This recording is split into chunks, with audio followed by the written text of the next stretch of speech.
Hello students, आज के video में मैं आप लोगों को एक्सप्लेन करूंगा that is concept of momentum. हम लोग क्लास 9 साइंस का चैप्टर 9 कर रहे थे, that is force and law of motion. आज का वीडियो लेक्चर नंबर 4 है। इसके पिछले वीडियो में दैट इज लेक्चर 1, लेक्चर 2 और लेक्चर 3 में मैंने अभी तक आप लोगों को एक्सप्लेन कर दिया है force and effect of force के बारे में। उसी के साथ साथ आप लोगों को मैंने Newton first law of motion वो भी समझा दिया है। व्हाट इज बैलेंस और अनबैलेंस फोर्स, वो क्या होता है वो भी मैंने आप लोगों को एक्सप्लेन कर दिया है, ठीक है। और उसी के साथ साथ हम लोग अभी तक इनर्शिया का कंसेप्ट विथ एग्जांपल मैंने आप लोगों को एक्सप्लेन कर दिया है। तो अगर आपको सारा कंसेप्ट इस चैप्टर का लेक्चर 1 से लेकर लेक्चर 3 तक जो भी मैंने आप लोगों को एक्सप्लेन किया है, अगर आपको वो सीखना है उसको आप लोग मेरे यूट्यूब चैनल में जाके उसको देख सकते हो, ठीक है। इसी के साथ साथ अभी तक हम लोग क्लास 9 साइंस का चैप्टर 1, चैप्टर 2, चैप्टर 3 और उसके साथ साथ चैप्टर 8 में जितना भी टॉपिक था वो सारा मैंने आप लोग को एक्सप्लेन किया है। और चैप्टर 8 मोशन का मैंने आप लोग का एनसीईआरटी का न्यूमेरिकल्स वो भी मैंने आप लोग को एक्सप्लेन किया है। तो अगर आपको सारा न्यूमेरिकल्स अच्छे से सीखना है और सारा कंसेप्ट सारा टॉपिक उस लेसन का चैप्टर 1, चैप्टर 2, चैप्टर 3 का अच्छे से सीखना है और चैप्टर 8 का, तो आप लोग उसको मेरे यूट्यूब चैनल में जाके उसको देख सकते हो, ठीक है। तो स्टार्ट करते हैं क्लास। यहाँ पे सबसे पहले हम लोग समझेंगे मोमेंटम क्या होता है। देखिए यहाँ पे अगर बात करें मोमेंटम को, तो मोमेंटम का जो सिंबल होता है रिप्रेजेंटेशन, उसको हम लोग पी से रिप्रेजेंट करते हैं, ठीक है। और ये मोमेंटम का फॉर्मूला क्या होता है, मोमेंटम होता है product of mass and velocity. अब इसका हम लोग का मेन रोल क्या होता है, मोमेंटम का मतलब जैसे सपोज ये बॉडी हो गया, ठीक है, सपोज ये मार्कर हो गया और उसका केप हो गया। अगर मैं मार्कर और ये केप को मैं सेम वेलोसिटी से मारूं, ठीक है, अगर मैं ये मार्कर को और ये केप को अगर सेम वेलोसिटी से मारता हूं, सेम स्पीड से मारता हूं, ठीक है, तो दोनों में से वो वॉल पे किसका ऊपर इम्पैक्ट ज्यादा होगा, ठीक है। तो सिंपल बात है, ये जो ढक्कन है, ये जो केप है, ये जब वॉल के साथ टकराएगा और ये जो मार्कर टकराएगा, तो दोनों में से ज्यादा इम्पैक्ट कौन कोज करेगा, ये मार्कर, ठीक है। तो ये जो इम्पैक्ट है जो टकराने के बाद हुआ, उसको हम लोग क्या बोलेंगे, उसका मोमेंटम, ठीक है। दैट इज इम्पैक्ट को हम लोग क्या बोलते हैं, मोमेंटम। जैसे कि और एग्जांपल है, सपोज यहां पे एक इंसान बैठा हुआ, ठीक है। अब ऊपर से एक छोटा सा स्टोन गिरा, ठीक है, और ऊपर से एक बड़ा स्टोन गिरा। तो गिरने के बाद में इन दोनों स्टोन में से दोनों जो स्टोन थे सेम वेलोसिटी से मूव कर रहे थे, मतलब सेम स्पीड था दोनों का, ठीक है। तो जब ये इसका ऊपर गिरा ये दोनों स्टोन, तो किसका इम्पैक्ट ज्यादा होगा, तो वो जो इम्पैक्ट हुआ वो क्या होगा, उसका मोमेंटम, ठीक है। बिकॉज हर एक बॉडी का क्या होता है, मास होता है। अगर उसको हम लोग कुछ वेलोसिटी से फेंके तो वो जो इम्पैक्ट आया उस बॉडी के ऊपर वो क्या होगा, उसका मोमेंटम, ठीक है। इसीलिए यहाँ पे मोमेंटम में ये कंसेप्ट याद रखिएगा, that is P equal to क्या होता है, मास इंटू वेलोसिटी। अगर मैं यहाँ पे मोमेंटम जो है ये दो क्वांटिटी के ऊपर डिपेंड करता है। पहला P is equal to m, दूसरा P is directly proportional to m, और दूसरा है P is directly proportional to v। मतलब अगर वेलोसिटी बढ़ाते हो तो मोमेंटम भी बढ़ेगा। इसका मैं एग्जांपल देता हूं, ठीक है। सपोज यहां पे मान लो एक ब्लॉक है, ठीक है, और ये ब्लॉक को मैंने यहां पे एक क्या मारा, सपोज एरो मारा, ठीक है, और ये एरो को मारा मैंने, एरो ए है और ये एरो बी है। एरो ए को मैंने जो फोर्स दिया, ठीक है, जो मैंने यहाँ पे वेलोसिटी दिया, यहाँ पे जो इसका स्पीड था एरो का, ये सपोज 3 मीटर पर सेकेंड था, ठीक है, और बी एरो का जो स्पीड था वो 10 मीटर पर सेकेंड था। तो अब दोनों में से स्पीड किसका ज्यादा है, बी एरो का, ठीक है ना। तो यहाँ पे दोनों सेम मास का था, ठीक है। तो जब अगर हम लोग वेलोसिटी को कंपेयर करें कि दोनों का डिफरेंट है, तो जब दोनों जाके इस पे टकराएंगे तो कौन सा एरो ऐसा कौन सा दोनों में से एरो है जो ये ब्लॉक को ज्यादा होल्ड कर देगा? तो सिंपल बात है, इसका स्पीड ज्यादा है तो ये क्या करेगा, ये जो एरो है ये ब्लॉक को ज्यादा पेनिट्रेट कर देगा, ज्यादा क्या करेगा, ज्यादा होल कोज करेगा, ज्यादा डैमेज कर सकता है। लेकिन क्या पता इसका वेलोसिटी कम है तो कम डैमेज कर सकता है, ठीक है। तो दैट मीन्स ये वेलोसिटी के ऊपर डिपेंड कर रहा है, ठीक है। सपोज एक कार है, सपोज ये कार हो गया, ठीक है। अब ये कार जो है ये पर्सन को एक कार का जो स्पीड था सपोज ये 2 मीटर पर सेकेंड था और ये पर्सन के साथ टकरा गया, ठीक है।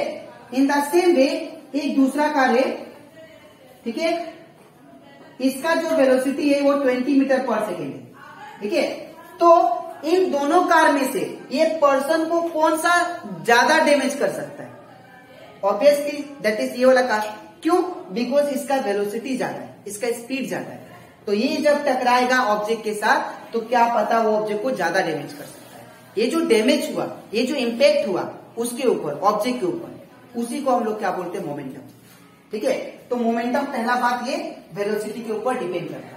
अगर वेलोसिटी बढ़ेगा तो मोमेंटम भी बढ़ेगा, ठीक है। दूसरा चीज मास के ऊपर भी डिपेंड करता है, ठीक है। अगर मैं ये इंसान को अगर मैं साइकिल से धक्का मारता हूं, अगर मैं ट्रक से धक्का मारता हूं, तो कौन सा साइकिल वाला ज्यादा डैमेज करेगा कि ट्रक वाला? तो ऑब्वियसली ट्रक वाला। क्यों? बिकॉज ट्रक क्या है, लार्ज ऑब्जेक्ट है और साइकिल क्या है, छोटा ऑब्जेक्ट है। तो क्या, और ट्रक का जो मास है वो ज्यादा है एज कॉम्पेयर टू साइकिल, ठीक है। तो दैट मीन्स ये मास का ऊपर भी मोमेंटम का इफेक्ट पड़ता है। तो दैट मीन्स ट्रक ज्यादा इंपैक्ट कॉज करेगा वो इंसान के ऊपर एज कॉम्पेयर टू साइकिल, ठीक है। तो याद रखिएगा मोमेंटम होता है कि कोई भी अगर ऑब्जेक्ट को फेंकते हैं तो वो उसका इम्पैक्ट उसका ऊपर कितना है, वो बॉडी का ऊपर इम्पैक्ट कितना देगा, उसको हम लोग क्या बोलते हैं, मोमेंटम। और इसका फॉर्मूला क्या होता है, it is the product of mass and velocity, ठीक है। इसका एसआई यूनिट क्या होगा, एसआई यूनिट हम लोग जानते हैं मास का क्या होता है केजी और वेलोसिटी का क्या होता है मीटर पर सेकेंड। तो इसका एसआई यूनिट मीटर पर सेकेंड, ठीक है। तो ये था कंसेप्ट ऑफ मोमेंटम, ठीक है। तो ये कंसेप्ट जो है, ये जो मोमेंटम है, ये आप लोग का बोर्ड एग्जाम में भी आ गया है, डेफिनेशन क्या होता है, ठीक है, और इसका एसआई यूनिट। तो आई होप आपको ये मोमेंटम का कंसेप्ट अच्छे से क्लियर हो गया होगा, ठीक है। अब इसके नेक्स्ट स्लाइड में मैं आप लोग को समझाऊंगा Newton second law of motion, ठीक है। तो इसके बाद हम लोग समझते हैं that is Newton second law of motion, ठीक है। सबसे पहले मैं आप लोगों को स्टेटमेंट बताऊंगा और इसके बाद इसका प्रूफ, ठीक है। एक बात याद रखना है, ये जो न्यूटन सेकेंड लॉ है ये एग्जाम के लिए बहुत इंपॉर्टेंट है। ये आप लोग का स्टेटमेंट भी पूछता है और इसका प्रूफ भी, तो आप लोग इसको अच्छे से समझना। तो अगर आप लोग बात करें न्यूटन सेकेंड लॉ का, तो न्यूटन सेकेंड लॉ हमें ये कहता है कि जो भी, सपोज पहले इसका स्टेटमेंट को समझा देता हूं, ठीक है। सपोज ये एक बॉडी है, ठीक है, मेरे पास कंसीडर कीजिए कि मेरे पास एक बॉडी है, ठीक है, जिसका मास क्या है, सपोज m है, और इसका जो, अगर ये बॉडी m है और ये रेस्ट पोजीशन में है, कौन सा पोजीशन में, रेस्ट में, तो इसका इनिशियल वेलोसिटी, इसका वेलोसिटी कितना हो जाएगा, इसका वेलोसिटी जो हो जाएगा बोल सकते हैं दैट इज u, ठीक है। अब सपोज और इसका अगर मैं मोमेंटम बोलूं, ठीक है, इसका अगर मैं मोमेंटम बोलूं तो मोमेंटम क्या आएगा, that is momentum, that is हम लोग जानते हैं P इक्वल टू क्या होता है, एम बी, है ना। तो P इक्वल टू क्या आ जाएगा, एम यू, ये इसका क्या आ गया, मोमेंटम आ गया, ठीक है। अब इसमें क्या बोला, according to Newton second law, अगर आप लोग इस बॉडी के ऊपर फोर्स अप्लाई करते हो, ठीक है, तो ये बॉडी क्या आएगा, मोशन में आ जाएगा। ये बॉडी किस में आ जाएगा, मोशन में। अगर मैं इस बॉडी के ऊपर फोर्स लगाता हूं तो ये बॉडी किस में आ जाएगा, मोशन में, ठीक है। और इसका जो वेलोसिटी था वो चेंज हो जाएगा। पहले तो सपोज यू था ना, इनिशियल कितना था, सपोज 0 है, तो ये क्या हो जाएगा 5 हो जाएगा, 4 हो जाएगा, जितना भी हो सकता है, ठीक है ना। तो यहाँ पे जो वेलोसिटी हो जाएगा वो कितना होगा, दैट इज v, ठीक है। इनिशियली जब हम लोग फोर्स नहीं दिए थे, नो फोर्स, ठीक है, जब हम लोग फोर्स नहीं दिए थे तब इसका ये कौन सा पोजीशन में था, रेस्ट पोजीशन में, ठीक है। और इसका वेलोसिटी क्या मान लिया मैंने, u, ठीक है। और इसका मोमेंटम क्या हो जाएगा, हम लोग जानते हैं फॉर्मूला क्या होता है, E=mv, तो m का n और v के जगह पे क्या आएगा, u, वेलोसिटी, ठीक है। इन द सेम वे जब मैं इसके ऊपर फोर्स प्रोवाइड किया तो ये किसमें आ गया, मोशन में, तो इसका वेलोसिटी क्या हो गया, v, और मोमेंटम क्या होगा, मोमेंटम हो जाएगा दैट इज mv, ठीक है। तो अब हमारे न्यूटन, अब अकॉर्डिंग टू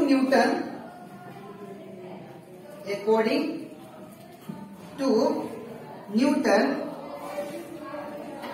सेकेंड लॉ, अब हमें न्यूटन सेकेंड लॉ ये कहते हैं कि अगर कोई भी ऑब्जेक्ट के ऊपर आपने फोर्स प्रोवाइड किया, ठीक है, कोई भी ऑब्जेक्ट के ऊपर अगर आप लोग फोर्स प्रोवाइड करते हो तो उसका मोमेंटम में चेंजेस आएगा। आप खुद देखो यहाँ पे मोमेंटम mu था और यहाँ पे जब फोर्स अप्लाई किया तो कितना हो गया मोमेंटम, m, ठीक है, कितना हो गया, m। सिंपल बात है, अगर एक ऑब्जेक्ट रुका हुआ है, सपोज हम रुका हुआ है, तो मेरा मोमेंटम कितना होगा, 0 होगा। क्यों, बिकॉज हम लोग जानते हैं P क्या होता है, mv, और हम तो रुका हुआ है तो मेरा स्पीड कितना होगा, 0, तो मोमेंटम कितना होगा, स्पीड कितना होगा, 0, तो मोमेंटम कितना, 0 हो गया।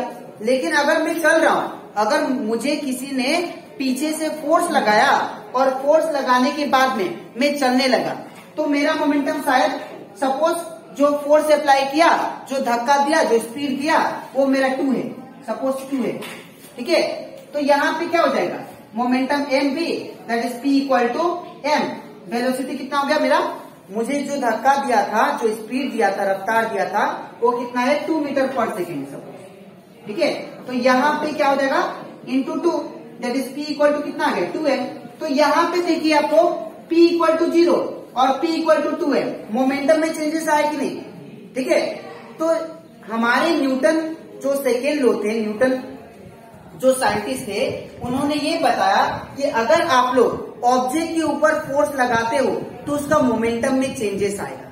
जैसे कि ये ऑब्जेक्ट रुका हुआ है तो इसका मोमेंटम अलग होगा, दैट इज सपोज 0, यहाँ पे इसका तो वेलोसिटी नहीं है तो ये क्या होगा, 0। लेकिन अगर इसके ऊपर आपने धक्का दे दिया, कुछ वेलोसिटी दे दिया, तो इसका मोमेंटम क्या होगा, 0 से क्या पता 5, 4 जितना भी हो सकता है, तो मोमेंटम में चेंजेस आया। तो वो हमारे न्यूटन जो साइंटिस्ट थे वो वही कहते हैं कि फोर्स जो है वो डायरेक्टली प्रोपोर्शनल है चेंज इन मोमेंटम के बराबर, चेंज इन मोमेंटम। या हम लोग डायरेक्टली लिख सकते हैं, यहाँ पे क्या बोला, it state that the rate of change in momentum of a body is directly proportional to the applied unbalance force. अब यहाँ पे जो भी आपने फोर्स अप्लाई किया इसके ऊपर, वो डायरेक्टली प्रोपोर्शनल होगा किसका, rate of change of momentum.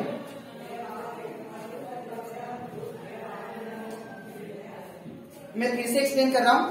Newton second law हमें ये कहता है कि अगर कोई भी ऑब्जेक्ट है तो कोई भी ऑब्जेक्ट के ऊपर आपने अगर फोर्स लगाया, ठीक है, तो उसका मोमेंटम में चेंजेस आएगा विथ रेस्पेक्ट टू टाइम। ये हमको क्या बोला, न्यूटन, दैट इज सेकेंड, ठीक है। तो वही लिखा मैंने, फोर्स अगर आप अप्लाई करते हो तो वो डायरेक्टली प्रोपोर्शनल किसका, rate of change of momentum, ठीक है।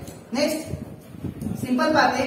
अब ये सिंबल का मतलब क्या है, ये जो सिंबल है, ये सिंबल का मतलब होता है डायरेक्टली प्रोपोर्शनल, डायरेक्टली प्रोपोर्शनल। अब डायरेक्टली प्रोपोर्शनल का मतलब होता है डिपेंड होना, डिपेंड।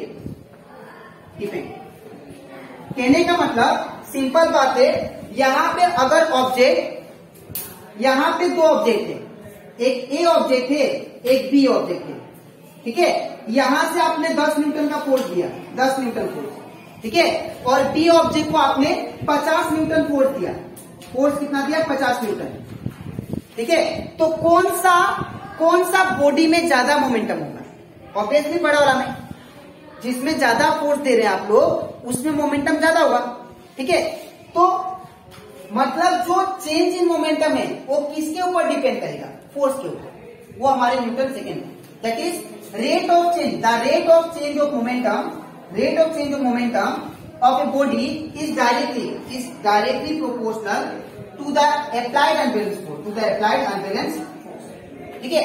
अब इसको हम लोग सिंबलिक फॉर्म में लिखते हैं, तो force directly proportional to rate. जब भी रेट आए, याद रखिएगा, जब भी रेट आए कोई भी सेंटेंस में, तो याद रखिएगा मतलब क्या होता है? टाइम के साथ डिवाइड। जब भी रेट आए, ठीक है, रेट आने से टाइम के साथ डिवाइड। अब यहाँ पे क्या बोला? Change of momentum, change of नहीं, चेंज इन मोमेंटम। अब चेंज इन मोमेंटम कैसे निकालते हैं? फाइनल मोमेंटम, ये फाइनल मोमेंटम है और ये इनिशियल, तो final momentum minus initial momentum. तो यहाँ पे क्या होगा? mv माइनस एवी। हमेशा याद रखिएगा यहाँ पे क्या बोला? रेट, तो रेट मतलब टाइम के साथ डिवाइड। अब चेंज इन मोमेंटम कैसे निकालते हैं?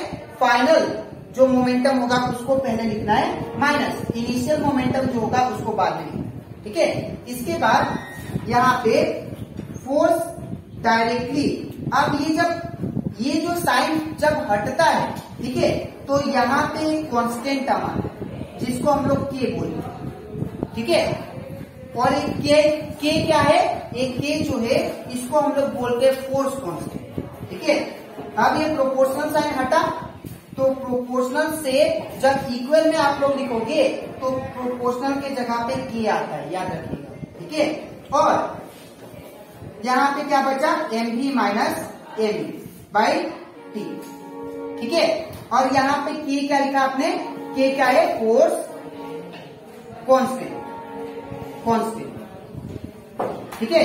दूसरा बात, ये के का वैल्यू हमेशा याद रखिए आप लोग, के का वैल्यू कितना होता है? 1 होता है। क्या होता है? 1। तो यहाँ पे क्या होगा? 1 के का वैल्यू। तो यहाँ पे अगर पुट करते एक इक्वल टू क्या होगा? 1 इंटू, अब दोनों में से क्या चीज कॉमन है? तो दोनों में से देखिए, कॉमन मतलब दोनों में से सेम कौन सा चीज है? एम से है ना। तो एम को बाहर निकाल दिया, तो एम को बाहर निकाल दिया तो क्या बचा? v माइनस यू बाई नीचे, ठीक है। अब एम इक्वल टू क्या होगा? 1 इंटू एम होगा, और हम लोग जानते हैं ए इक्वल टू क्या होता है? v minus you by t होता है। तो in place of v minus you by t we can write a. तो यहाँ पे m1 से m आ गया और v minus you by T की जगह पे क्या लिखेंगे? That is A. तो ये आ गया आपका न्यूटन सेकेंड लॉ का formula, that is F equal to m, ठीक है। तो आप लोग ये स्टेटमेंट याद रखना कि फोर्स, अगर कोई भी बॉडी के ऊपर फोर्स लगाते हो तो विथ रेस्पेक्ट टू टाइम उसमें क्या आएगा? मोमेंटम में चेंजेस आएगा, ठीक है। और जिस तरफ आप लोग उसको धक्का दोगे, सपोज ये ऑब्जेक्ट था, तो ऑब्जेक्ट के ऊपर आपने फोर्स लगाया, ठीक है। तो जब फोर्स लगाया तो इसका मोमेंटम में चेंजेस आया, तो ये इसका डायरेक्शन किस तरफ होगा? तो जिस तरफ आप लोग फोर्स दोगे उसी तरफ डायरेक्शन होगा, ठीक है। तो आई होप आपको ये कंसेप्ट अच्छे से क्लियर हो गया, ठीक है। ये जो है इतना रफ है, आप लोग ये रफ साइड